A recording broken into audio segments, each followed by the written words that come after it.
El día de hoy tenemos el gusto de presentarles a la licenciada en Enfermería María Dolores Herrera Martínez. Ella es egresada de la licenciatura de Enfermería por la Universidad Veracruzana. Es estudiante de la maestría en Salud Familiar y Comunitaria por la Universidad Autónoma del Estado de México, maestrante en Medicina Social en la Universidad Autónoma Metropolitana. Del 2004 al 2019, laboró como docente en la licenciatura de Enfermería en el Centro Universitario de la Universidad Autónoma del Estado de México. Ha participado en investigaciones sobre salud comunitaria y salud reproductiva. Ella fue enfermera general por contrato COVID en el Hospital Materno de Inguarán y actualmente es enfermera general adscrita al Hospital Materno de Texcoco del INSABI. Muchas gracias, licenciada Herrera. Le damos la palabra para que inicie con la sesión del día de hoy. Bienvenida. Muchas gracias, buenas tardes. Antes de iniciar, le voy a ceder el micrófono a nuestro coordinador de enfermería del Hospital Materno de Texcoco, doctor Miguel Ángel García García. Hola, doctor, buenas tardes, qué gusto. Muy buenas tardes, doctor. Buenas tardes, Lolita. Pues de verdad que a nombre del Cuerpo de Gobierno del Hospital Materno de Texcoco, nuestro primer hospital INSABI, les agradecemos mucho que nos hayan tomado en cuenta nuevamente para participar en estos coloquios y sobre todo para transmitir pues el conocimiento que se tiene y la gran habilidad de algunos de los compañeros los cuales nos apoyan en este pues parteaguas del conocimiento y del poder transmitir con ustedes todo lo que se tiene y todo lo que hacemos día a día como profesional de enfermería. Doctor Molina, maestra Jessica, maestra Verónica, a nombre de la doctora Esther Arrieta, del doctor Roque y del maestro Marco Antonio Vázquez, pues les agradecemos muchísimo el que nos tomen en cuenta para participar una vez más en estas presentaciones. Le cedo la palabra a la licenciada Dolores, que actualmente es nuestra responsable de enseñanza en enfermería dentro de la unidad hospitalaria. Muchísimas gracias y pues adelante. Gracias, doctor. Buenas tardes a todos. Voy a empezar a compartir pantalla. Pues hoy tenemos el gusto de compartir en este foro de experiencias un tema importante que es el siguiente: ¿cómo enfrenta el trabajo el profesional de enfermería en tiempos de COVID? Al final de mi presentación, si alguien tiene alguna duda, alguna pregunta, alguna aportación, con mucho gusto, por favor, nos lo hace saber, porque también creemos que estos foros son sumamente importantes por todos los compañeros de enfermería y del área de salud que participan con sus aportaciones.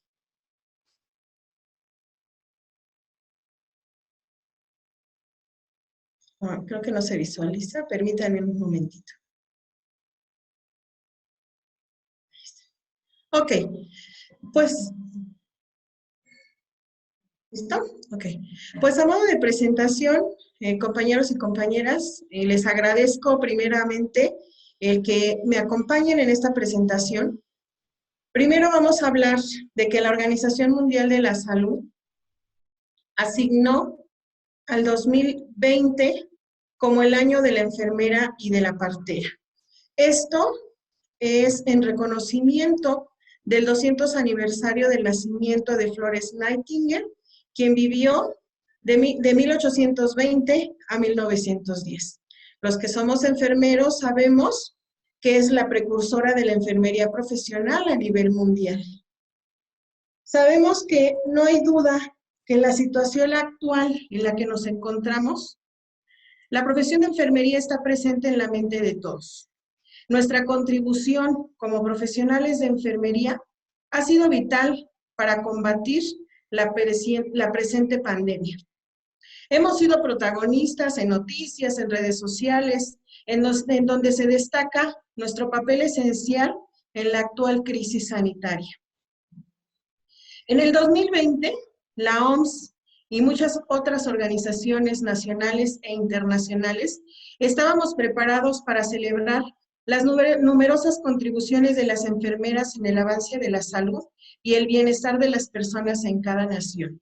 Recordemos que somos una ciencia relativamente nueva, joven, que va construyendo sus paradigmas y va construyendo su cuerpo de conocimiento. Si bien tenemos claro que el cuidado es el objeto de ser de la enfermera, el cuidado profesional, no cualquier cuidado, el cuidado hacia la vida, ese es nuestro objeto de estudio. Si bien en el 2020 era para festejar todas estas contribuciones a la ciencia y a la salud, nos llegó algo tan inesperado. Fue una crisis de salud internacional que no esperábamos. Y hoy el mundo entero está lidiando con el impacto de la pandemia del SARS-CoV-2. Y las enfermeras, nosotras, los profesionales de enfermería, hemos estado ahí en primera línea desde el primer día. Les quiero aclarar que aunque yo diga enfermeras, profesionales de enfermería, también incluyo a mis compañeros enfermeros, que si bien es cierto el 86% del personal de enfermería es mujer, el otro 14% que lo integran nuestros compañeros hombres también han hecho grandes atribuciones a la enfermería. Entonces, siéntanse incluidos, por favor, en mi plática.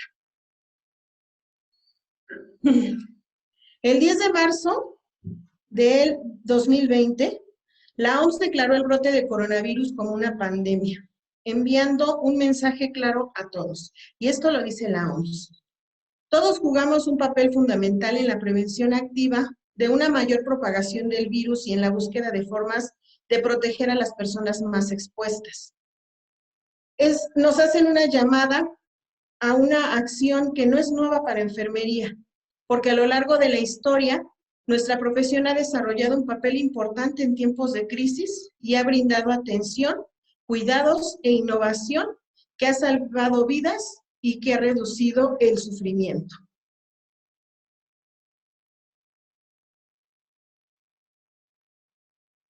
Nosotros hemos trabajado hombro a hombro con el personal de salud desde la pandemia flu española causada por el H1N1, que fue en 1918 a 1920. Las contribuciones de nosotras como enfermeras para mejorar la salud de la población en tiempos de crisis se remontan a los días de Nightingale, quien fue fundadora de la enfermería moderna. ¿Cuál fue nuestra contribución en 1918? Nada más y nada menos que el mantener higiénico el espacio donde estaban nuestros pacientes y algo tan importante como el lavado de manos. Esta primer pandemia, que fue considerada de manera global, tuvo un parteaguas en la epidemiología, sobre todo porque en ella utilizamos los descubrimientos de la medicina moderna, la infectología y la epidemiología. Si nosotros recordamos qué es epidemiología, sabemos que es la ciencia que estudia el desarrollo y comportamiento de las enfermedades. Solo para ir aclarando un poco los conceptos, vamos a retomar el de endemia, epidemia y pandemia, porque vamos a estar mencionando el último concepto.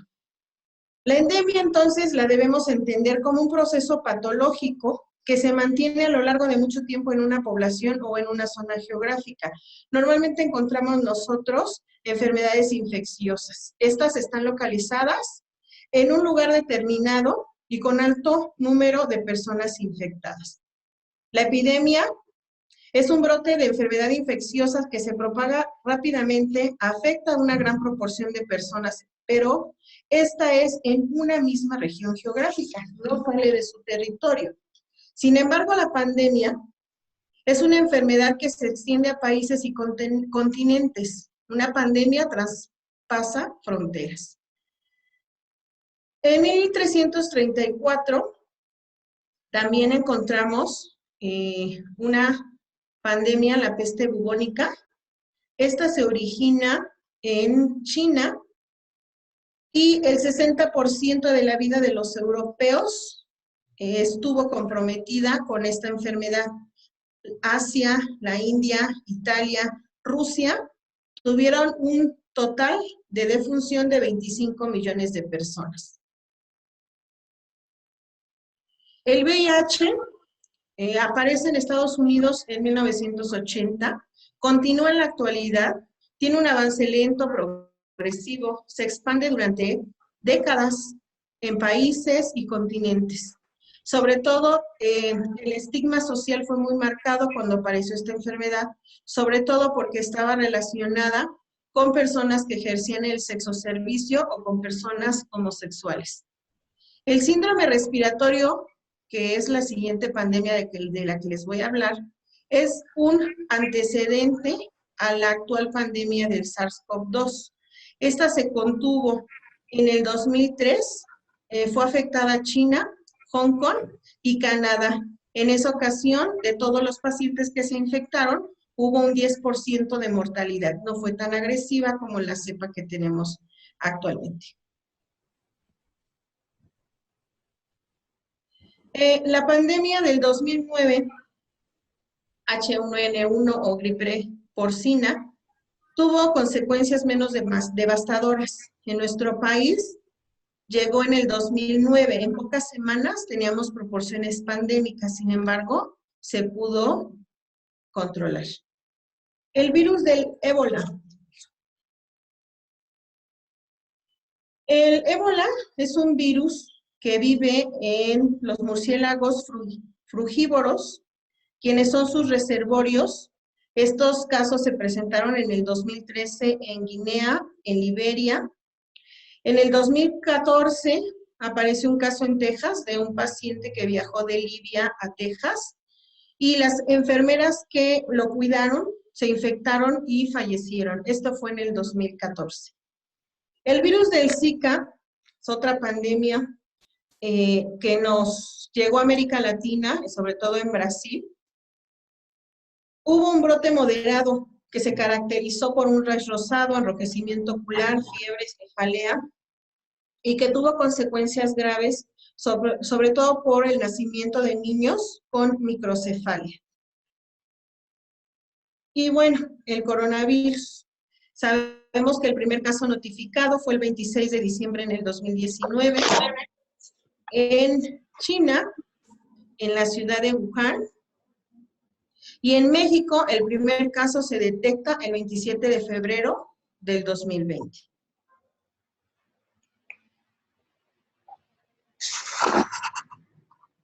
¿Alguien tiene abierto su micrófono?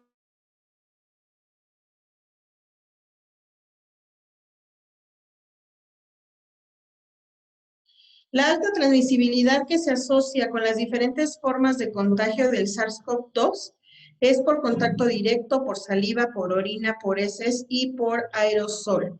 Y esta pandemia constituye un alto riesgo ocupacional para los profesionales de la salud, una vez que el intenso contacto con los entornos contaminados y la falta de equipo de protección personal culminan con una infección en la asistencia. Para el 2020, el 7 de abril, se publica el informe sobre la situación de la enfermería en el mundo. Esto lo publica la Organización Mundial de la Salud y nos proporciona datos importantes sobre la enfermería. Nos dice que en América Latina contamos con 28 millones de profesionales en enfermería. A nivel mundial contamos con 28 millones de profesionales de enfermería y de esos 28 millones profesionales de enfermería, el 30% está en la región de las Américas. Nosotras representamos el 56% de la fuerza laboral de la salud en total. O sea, si nosotros juntáramos dentistas, enfermeros, médicos, farmacéuticos, parteras, de cada 10 profesionales de la salud, 5 somos del área de enfermería. Más del 80% de los profesionales de enfermería nos encontramos en países cuyas poblaciones representamos la mitad de la población mundial. Y a nivel mundial también se estima una escasez de 5.9 millones de profesionales. Este déficit, desafortunadamente, se concentra en los países de bajos ingresos. En América Latina, del total de enfermeros que existimos, el 59% pertenecemos al nivel licenciatura, el otro 41% en los niveles técnico o auxiliar. A nivel mundial también podemos hablar de que la fuerza laboral de enfermería es joven, de tal forma que el 38% de los profesionales en salud tenemos menos de 35 años, pero se calcula que en 10 años, los que ahorita tenemos 35 años, vamos a estar en procesos de jubilación y por lo tanto el déficit de personal de enfermería va a ser más alto. A nivel mundial, la mayoría de los cursos de enfermería, de profesionalización en enfermería, tienen un promedio de 3 años de duración. En nuestro país es de 4 años. Y en países del Caribe es de 5 años.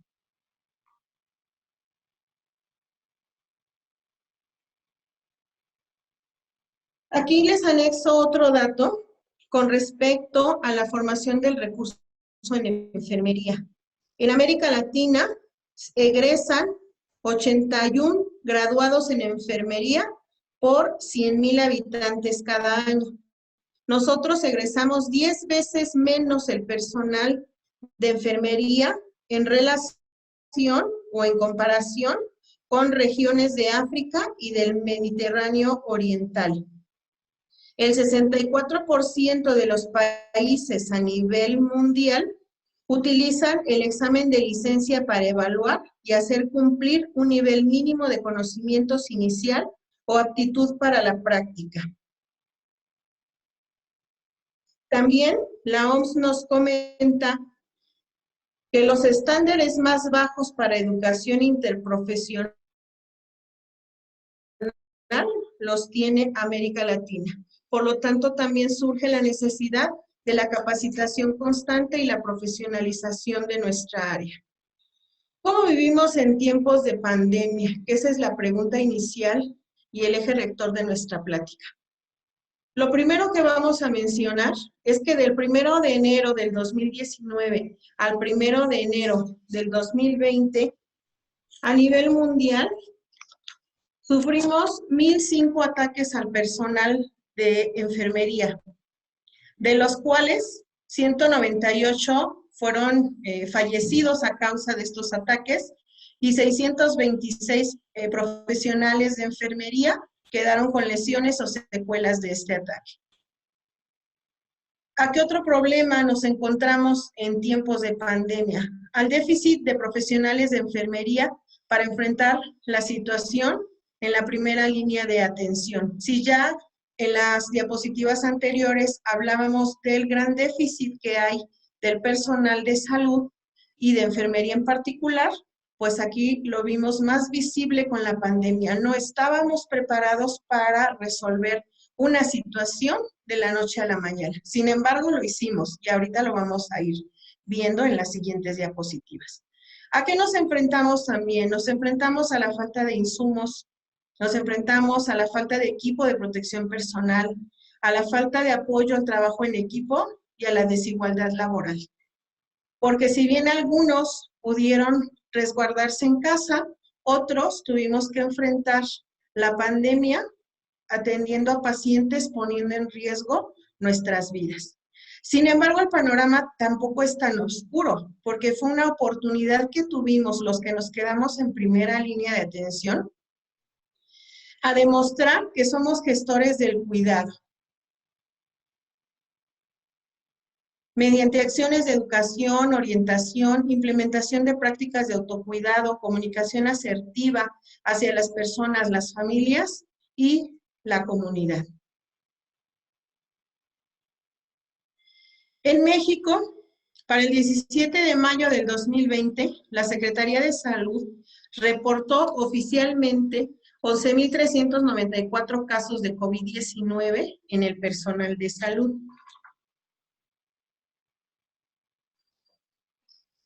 En la gráfica que les presento, podemos observar de todo el personal que se contagió por SARS-CoV-2, el 41% era personal de enfermería.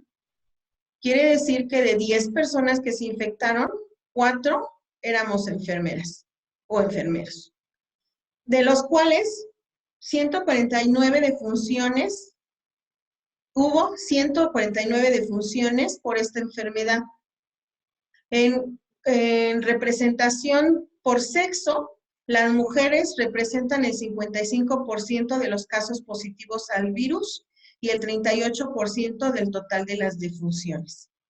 Aquí vale la pena retomar que es importante los estudios con relación al género, porque si bien hemos tenido varios avances en el área laboral como mujeres o en el área familiar, seguimos siendo un sector vulnerable.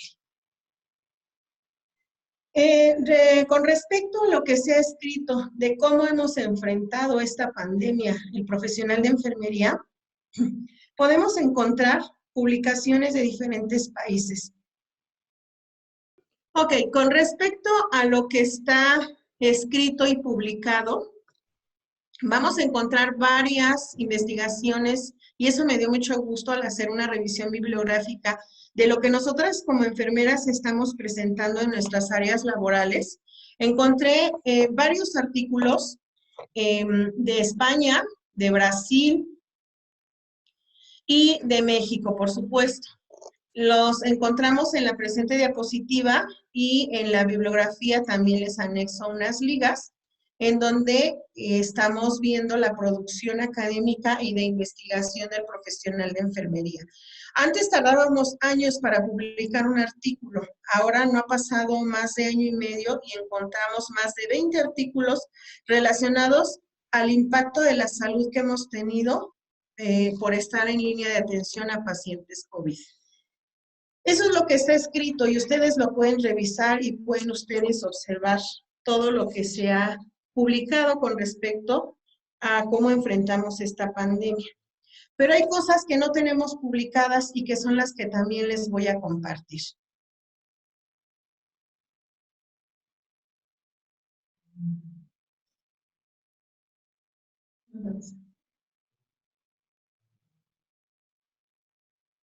Permítanme que avance la diapositiva.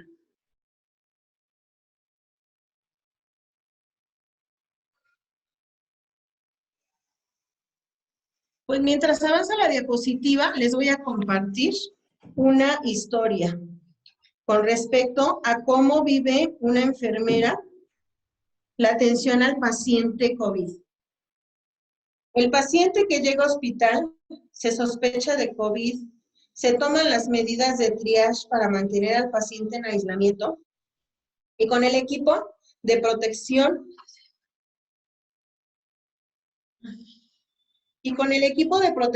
la enfermera hace el examen. Terminando este proceso, se toma el tiempo de hablar con el paciente a través de un vidrio. Y la enfermera puede notar en los ojos de los pacientes que ellos están asustados, que para ellos y para nosotros era una situación desconocida que genera ansiedad, porque ver a la enfermera vestida como astronauta no es tranquilizante para la persona. Lo hace sentir como si estuviera en riesgo importante, y lo es. Pero pues es un enemigo invisible y hace la lucha para evitar contagios. Eran pacientes que cursaban síntomas gripales leves o moderados y de pronto sentían que las medidas eran excesivas. Pero cuando veían que se instalaba el proceso, empezaban a preguntarse si estaban más enfermos de lo que creían. El paciente se preguntaba, si está tomando todas estas medidas es porque creen que voy a morir. Creen que soy un peligro para mi familia. Entonces, uno veía cómo la gente llegaba tranquila, pero a medida que iban pasando las horas, se sentían más ansiosos y siempre con su angustia de si iban a tener resultados positivos, cuánto tiempo se van a demorar, cómo puedo estar seguro de no transmitírselo a mi familia mientras espero los resultados. Y es aquí donde juega el papel de la enfermera sobre la educación hacia el paciente y a la población en general. Si ustedes recuerdan, en la diapositiva 3 les comentaba que nosotras somos gestoras del cuidado, somos educadoras también y somos promotoras de la salud.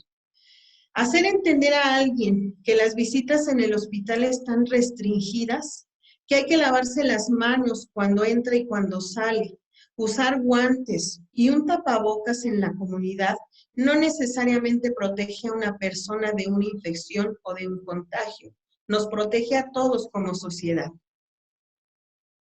La fuerza laboral de enfermería ha experimentado un trauma colectivo en todo el mundo. Esta nota la publica la Comisión Internacional de Enfermeras.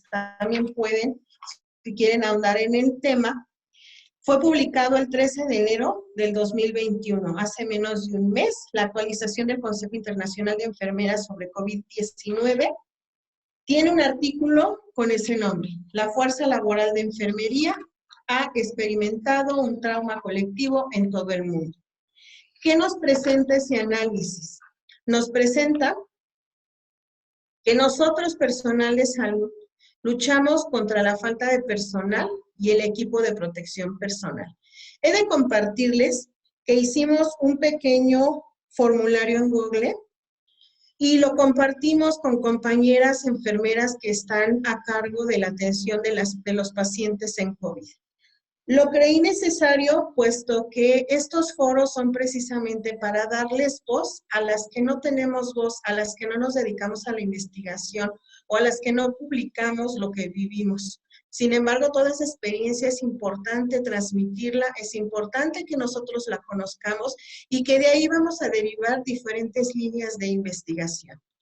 Una de las cosas que mencionaban en ese cuestionario, que le agradezco a las compañeras que participaron, que están invitadas y no dudo que estén escuchando esta sesión, son enfermeras de Tlaxcala, de Puebla, de Guerrero, del Estado de México y del Estado de Veracruz.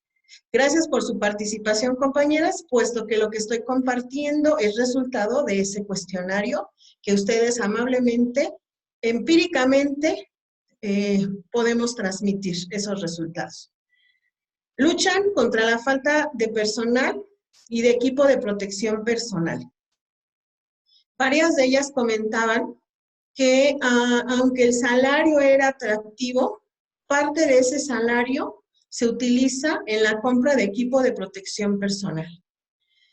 También comentaban de que hay niveles nunca vistos de casos de enfermedad crítica y muerte, y varios de ellos han renunciado a trabajos, puesto que la tristeza, la depresión, la desesperación es más fuerte que la vocación, o en ese momento fue más fuerte que la vocación, porque finalmente son compañeros que nuevamente se volvieron a contratar después de un periodo corto de dejar de atender a pacientes COVID.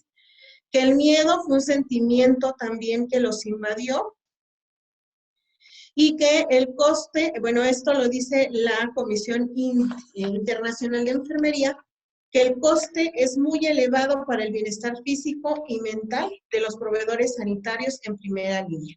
Con los comentarios que les comparto, fundamentamos también lo que la Comisión Internacional de Enfermería nos comparte. Yo creo que varios de ustedes vieron esta fotografía publicada en redes sociales. Ahí pongo la descripción de la fotografía. Es una compañera en Egipto, en un hospital de la ciudad de Huseia, y que está en shock porque los pacientes se habían quedado sin oxígeno y estaban muriendo. Entonces, podemos compartir que es una imagen dolorosa, sobre todo cuando quieres ayudar a los demás y ya no puedes hacer más por ellos.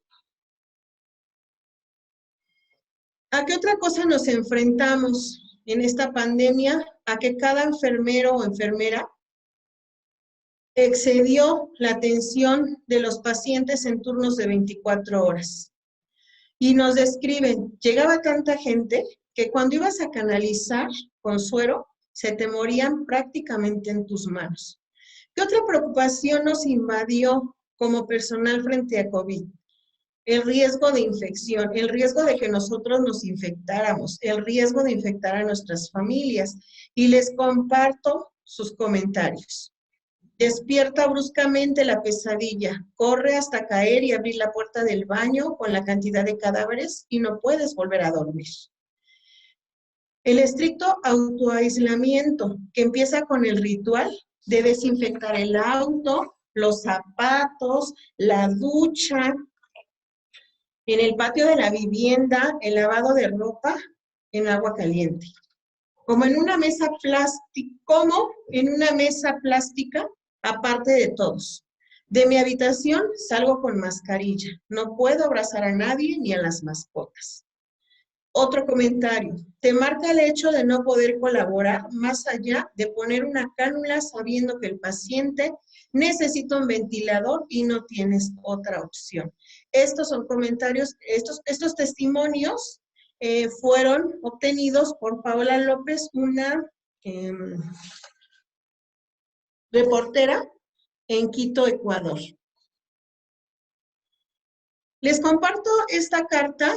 Esta carta es de una hija de una compañera que ahorita no está escuchando esta plática porque ella es jefa de enfermeras en la unidad de cuidados intensivos, entra a pacientes del área COVID y me dijo, hoy no te podría acompañar porque voy a estar atendiendo a mis pacientitos, pero posterior veré el video de esta charla, de este foro.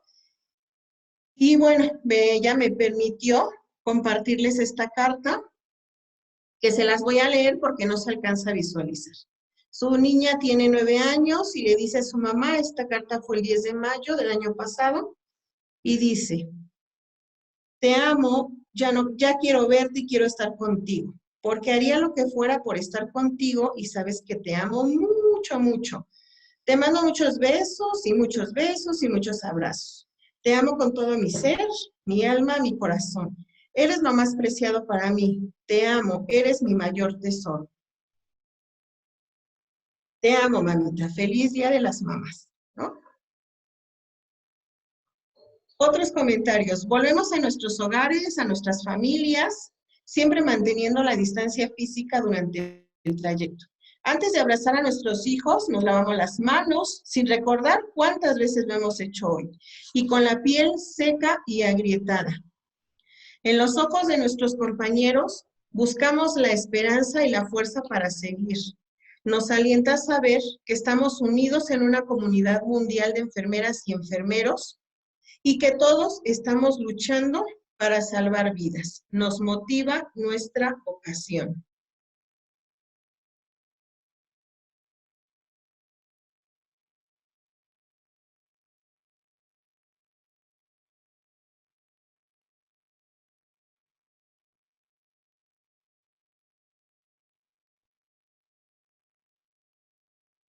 Listo. Permítanme.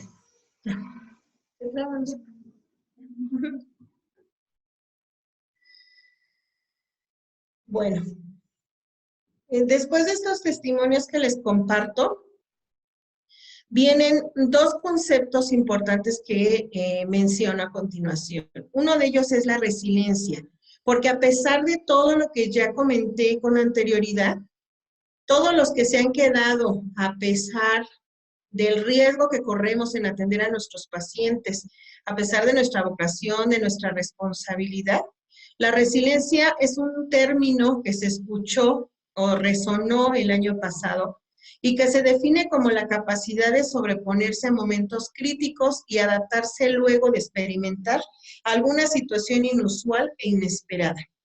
La actitud que adoptan algunos individuos que se caracterizan por su postura ante la superación de una adversidad y de mucho estrés, con el fin de pensar en un mejor futuro.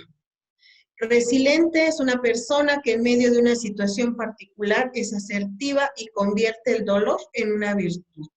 Todas aquellas que enfrentamos, aún con miedo, esta pandemia, ¿verdad? Aplicamos este término que tiene como sinónimo fortaleza, resistencia, invulnerabilidad. Y la otra palabra, liderazgo. La rápida reorganización de los sistemas de salud para hacer frente a la pandemia en el mundo en el 2020 solicita a los gobiernos una mayor inversión inversión en capacitación, condiciones de trabajo y fortalecimiento del liderazgo para mejorar las contribuciones de enfermeras y enfermeros a los sistemas de salud. ¿Qué demostró el personal de enfermería? Demostró una gran capacidad para liderar programas de salud, solucionar las necesidades sanitarias de múltiples grupos poblacionales, y esto se debería de considerar como un factor determinante en las competencias profesionales. Si bien estamos en ese proceso de liderazgo y de empoderamiento, creo que quedó muy visible y muy claro que a pesar de todas las condiciones y adversidades que se nos presentaron, tuvimos la capacidad de reestructurarnos, de abatir y de continuar trabajando. Y así lo seguimos haciendo, así muchas de nuestras compañeras lo siguen haciendo.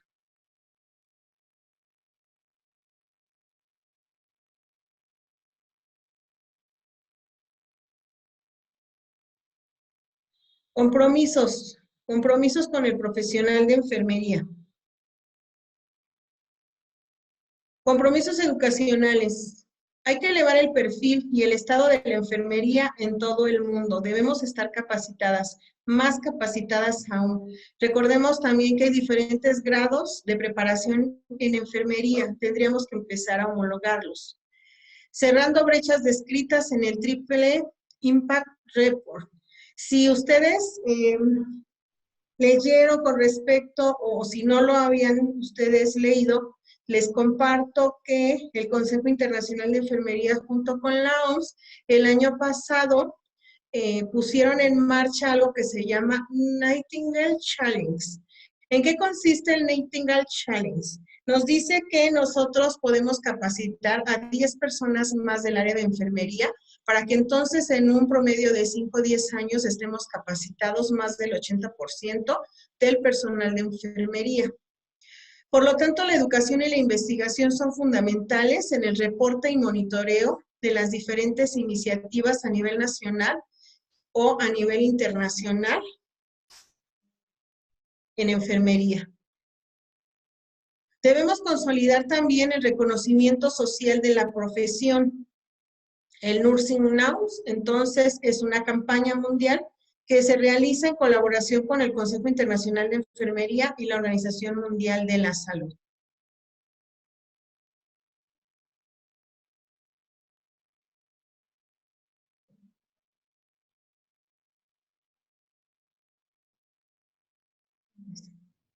¿Cuáles son los compromisos con enfermería? Se debe disponer de profesionales de la salud en número adecuado a las necesidades de los cuidados. Hablábamos anteriormente que se duplicó nuestro trabajo en la jornada laboral.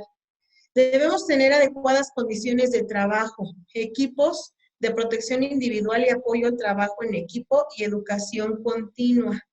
Aunque estemos en un hospital, muchos tenemos contratos diferentes y entonces las condiciones de trabajo a algunas nos ponen en situación vulnerable con relación a otras compañeras que tienen más tiempo trabajando. Construir nuevos y mejores escenarios para la profesión. ¿Qué respuestas efectivas necesitamos de acuerdo a la OMS?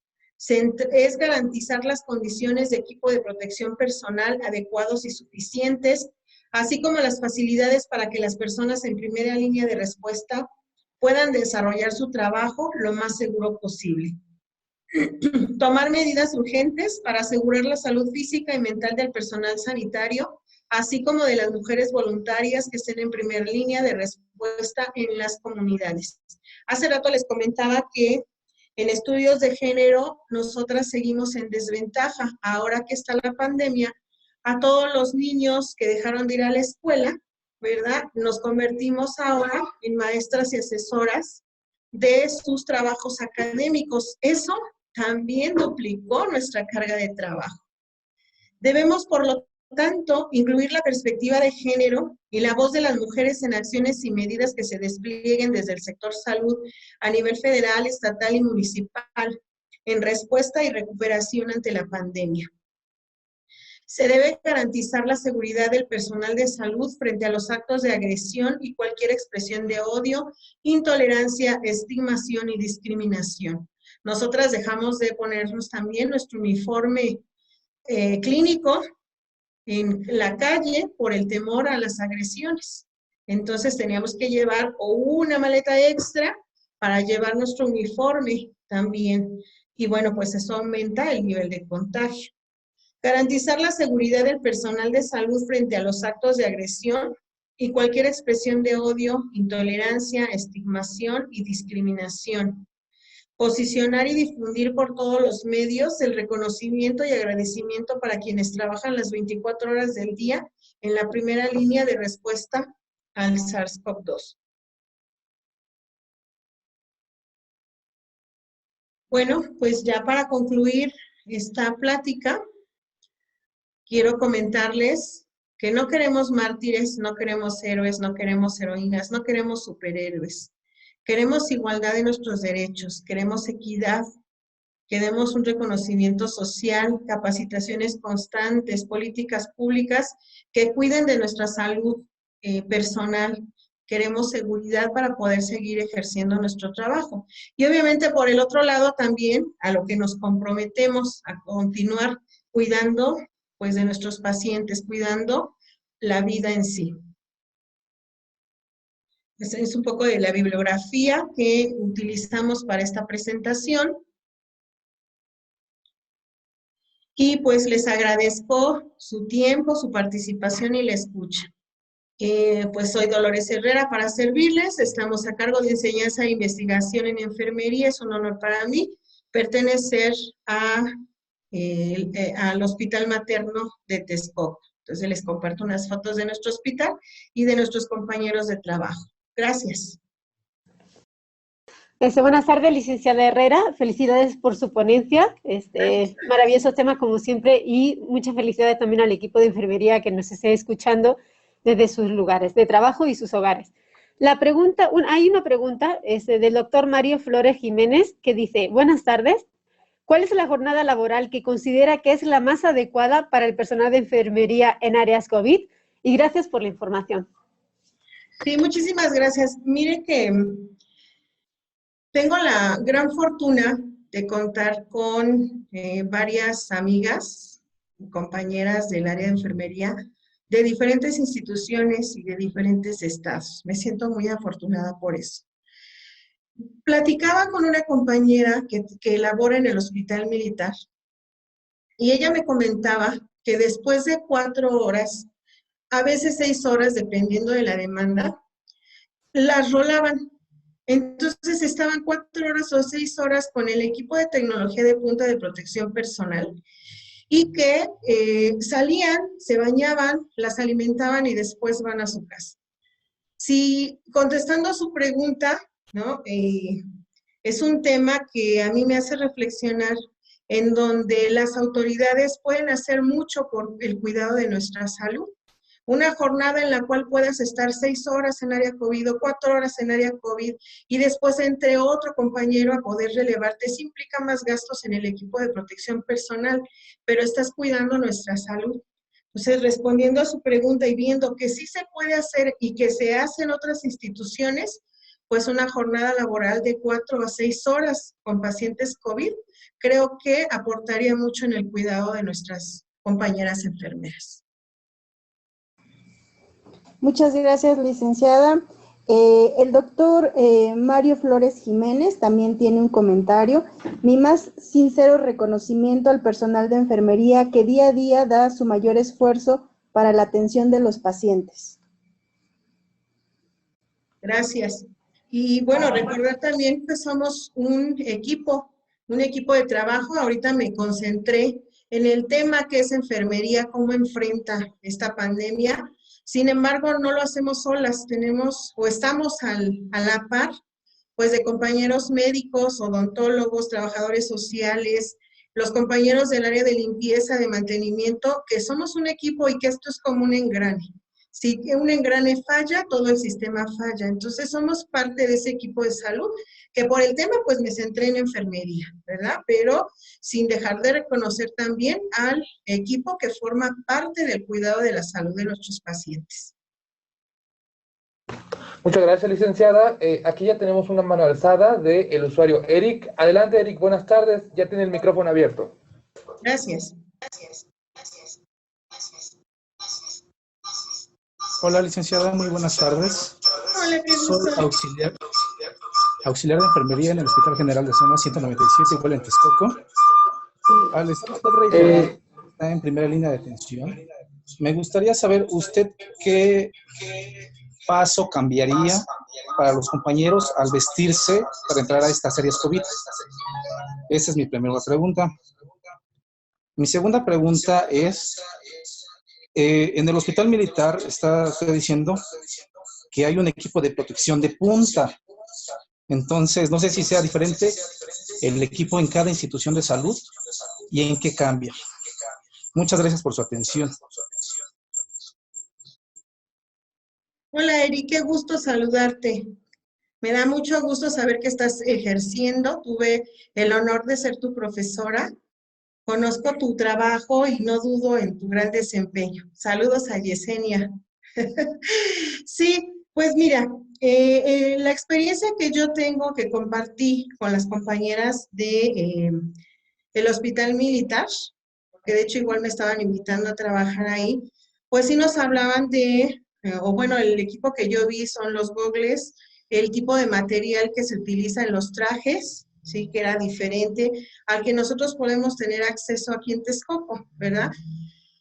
¿Y qué paso cambiaría? Yo te regresaría a la pregunta, Eric, porque yo creo que tú aportarías mejor que yo, porque finalmente tú mismo lo dijiste, estoy en primera línea en COVID. Yo creo que este foro que es tan importante para darles voz a ustedes, más bien tú en tu experiencia, ¿qué nos pudieras compartir, Eric?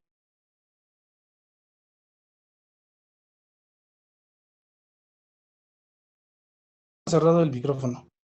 Hola, hola. No, ya te escuchamos. Listo, ya se Ok. escucha. Bueno, en mi experiencia personal, yo estoy como monitor en un área COVID. Ajá, entonces, mi labor es vestir y desvestir al personal. Ajá. La calidad de los equipos es algo que me inquieta mucho, ya que laceran demasiado la piel de mis compañeros. En escasas ocasiones yo llego a entrar a esas áreas, ya que nosotros tenemos personal específico para áreas COVID. El demás personal nos dedicamos somos un hospital híbrido y nos dedicamos a la atención de los pacientes no COVID, a excepción de los monitores. Nosotros vestimos, desvestimos y vemos si llevan a cabo la técnica adecuada. Entonces, la calidad de los equipos es nefasta. Por eso es que me inquietaba tanto saber si en otros hospitales hay diferentes equipos, el personal puede escoger la marca de cada equipo, porque contamos con tarjetas específicas que nos dicen una marca te causa tales lesiones o no te causa lesiones, te permite movilizarte dentro del área mejor o no. Entonces me inquieta mucho saber si en el hospital en el que usted está ejerciendo actualmente contaban con diferentes equipos para que su personal pudiera elegir.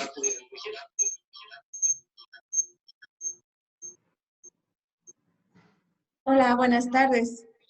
Bueno, en el hospital Guadalupe Victoria, que también es un hospital COVID, existen varios tipos de overoles. Los primeros que nos llegaron eran muy gruesos y efectivamente nos quemaban la piel. Inclusive eran demasiado gruesos que nos ocasionaban que saliéramos deshidratados de una forma que sentíamos que ya no podíamos ni siquiera avanzar porque nos faltaban las fuerzas.